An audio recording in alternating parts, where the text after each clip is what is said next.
بسم اللہ الرحمن الرحیم۔ آج ہم بات کریں گے کہ یہ جو قلب ہوتا ہے جس کو دل کہتے ہیں، اور جسم کے اندر ایک دماغ، سر کے اندر ایک دماغ ہوتا ہے اور جسم کے اندر ایک دل ہوتا ہے۔ تو یہ قلب یعنی دل اور دماغ یہ کیا ہوتے ہیں؟ یہ بھی اعضاء ہی ہوتے ہیں، جیسے کہ ہاتھ، پاؤں، آنکھیں، کان، ناک۔ ان اعضاء کی طرح یہ قلب اور دماغ بھی اعضاء ہوتے ہیں انسانی جسم کے۔ یہ اسی طرح کی چیزیں ہوتی ہیں، لیکن کبھی آپ یہ سنتے ہیں کہ یار اس کا دل مردہ ہو گیا۔ کبھی آپ یہ کسی کے بارے میں کہتے ہیں کہ اس کا دماغ کام نہیں کر رہا۔ یہ جو ہم کہتے ہیں کہ دماغ کام نہیں کر رہا یا اس کا دل مردہ ہو گیا، اس کا مطلب کیا ہوتا ہے؟ یہ کیا چیز ہوتی ہے؟ اس کا مطلب یہ تو نہیں ہوتا کہ اس کا دماغ جو ہے وہ معطل ہو گیا ہے، اس نے کام کرنا چھوڑ دیا ہے۔ اس کا مطلب یہ بھی نہیں ہوتا کہ اس کا دل جو ہے اس نے کام کرنا، پمپنگ کرنا چھوڑ دیا ہے۔ اب وہ خون کی صفائی کے یا اس کو جسم میں پہنچانے کے افعال سر انجام نہیں دے رہا، وہ بیمار ہو گیا ہے۔ اس کے لیے یہ باتیں ہم نہیں کرتے۔ وہ تو پھر اس کو تو کہتے ہیں کہ اس کا جو ہے دل کا کوئی مرض ہے، اس کو وہ یہ باتیں نہیں کرتے کہ اس کا دل مردہ ہو گیا ہے یا اس کا دماغ کام نہیں کر رہا ہے۔ یہ کسی اور چیز کے لیے ہم کہتے ہیں، فنکشن کے معطل ہو جانے کے لیے یہ باتیں نہیں کرتے۔ اس کا مطلب یہ ہوتا ہے کہ دل و دماغ کی جو صلاحیتیں ہیں، ان صلاحیتوں کو جو مطلوب توانائیاں ہوتی ہیں، جو اس کو انرجی چاہیے ہوتی ہے، وہ توانائیاں اسے اب ویسی نہیں مل رہی جیسی کہ ملنی چاہیے تھی۔ جب ایسا ہوتا ہے کہ دل و دماغ کو وہ توانائیاں جن کے تحت وہ بہت تیز ہوتا ہے، جب وہ نہیں رہتا تو پھر اس کے لیے کہتے ہیں کہ یار اس کا دل مردہ ہو گیا ہے، یا یہ جو ہے دماغ اس کا کام نہیں کر رہا ہے، تو توانائیاں نہیں مل رہی ہوتی، اس لیے کہتے ہیں۔ باقی اس دل اور دماغ میں ایسی کوئی چیز نہیں ہوتی کہ جس سے انسان سوچتا ہے، غور و فکر کرتا ہے۔ یعنی دماغ میں ایسی کوئی چیز نہیں ہوتی جس کو فنکشن دینے یا جو ہے اس ہم جو کہتے ہیں نا کہ یار سوچتے ہیں ہم یا غور و فکر کرتے ہیں، تو دماغ کے اندر کوئی ایسا اعضا نہیں ہوتا، کوئی ایسی نرو نہیں ہوتی جس کے تحت ہم سوچتے ہیں یا جس کے تحت ہم غور و فکر کرتے ہیں، یا جیسے ہم حافظہ کہتے ہیں۔ یہ کوئی نرو نہیں ہوتی، یہ کوئی خاص چیز نہیں ہوتی کہ یہ حافظہ ہے، ایسا نہیں ہوتا۔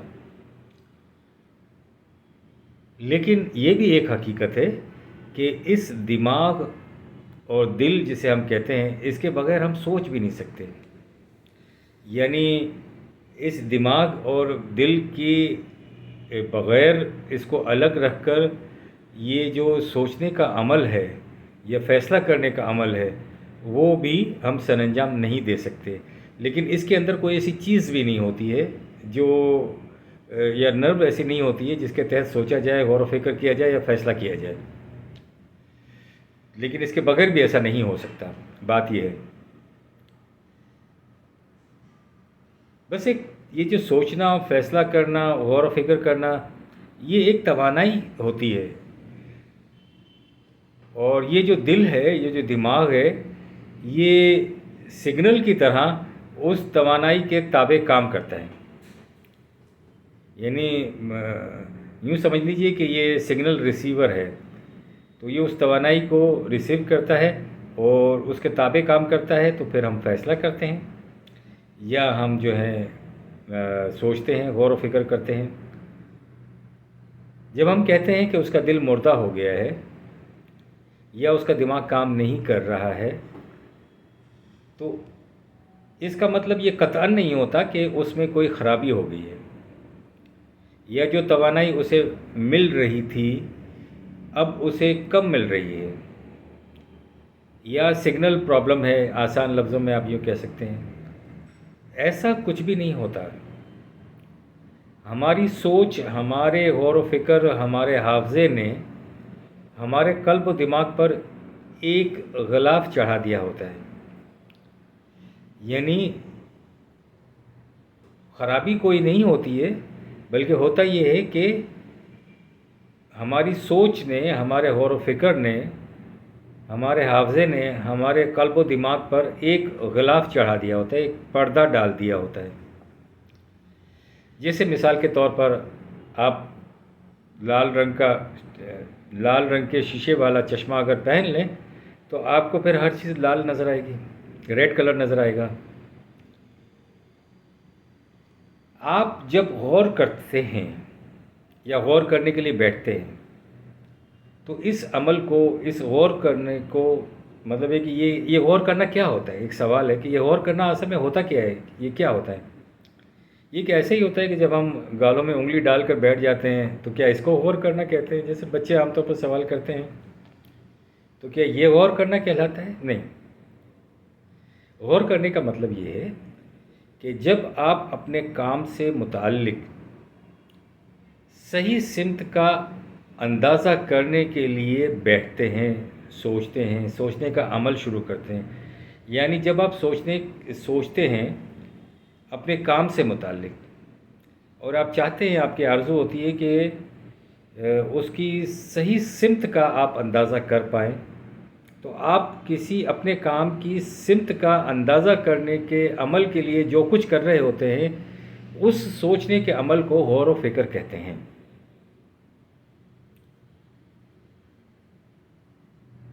کیوں کہ آپ صحیح سمت کی تلاش میں ہوتے ہیں.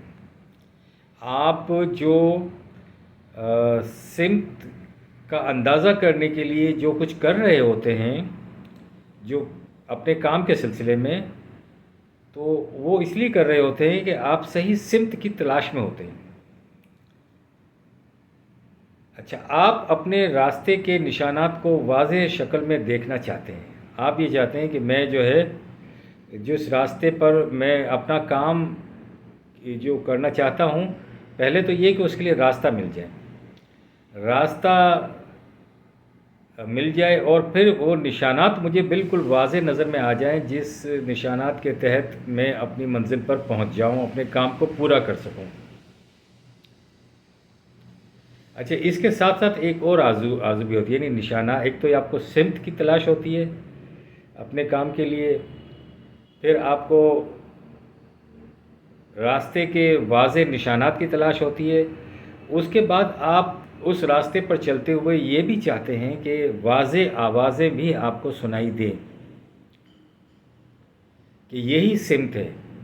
یعنی آپ یہ بھی آرزو رکھتے ہیں، یہ بھی خواہش رکھتے ہیں کہ آپ کو واضح آوازیں بھی سنائی دیں کہ بالکل یہی صحیح سمت ہے، اس کے علاوہ کوئی راستہ نہیں ہے. آپ یہ کانفیڈنس بھی بار بار حاصل کرنا چاہتے ہیں.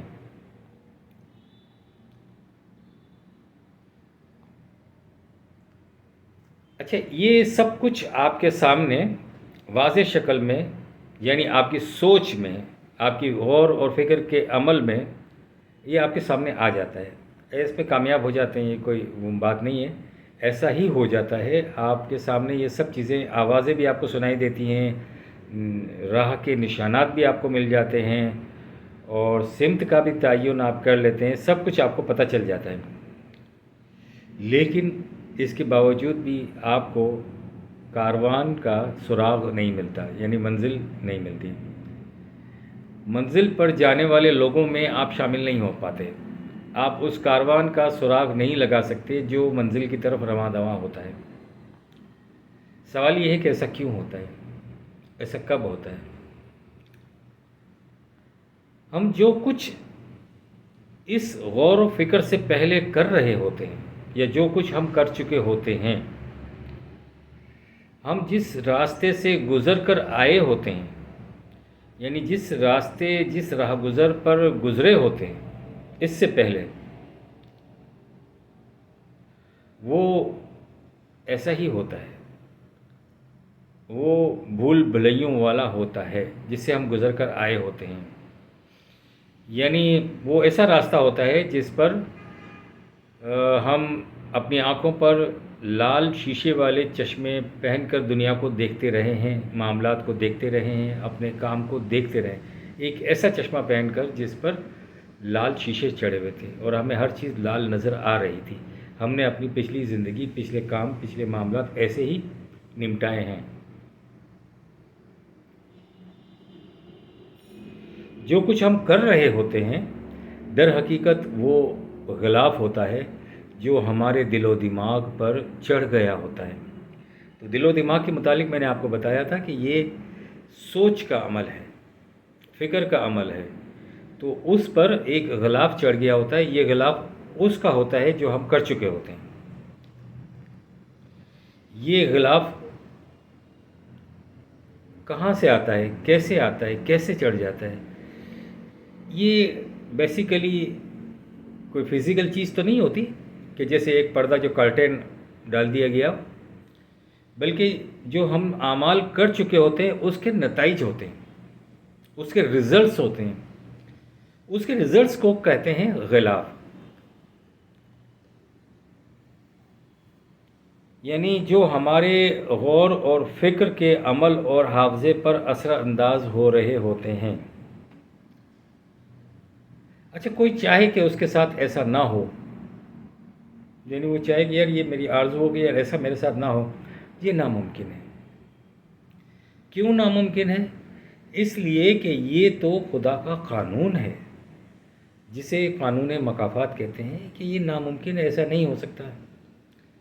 اب اس کا حل کیا ہے تو پھر کسی ویڈیو میں انشاءاللہ. ربنا تقبل منا انک انت السمیع العلیم.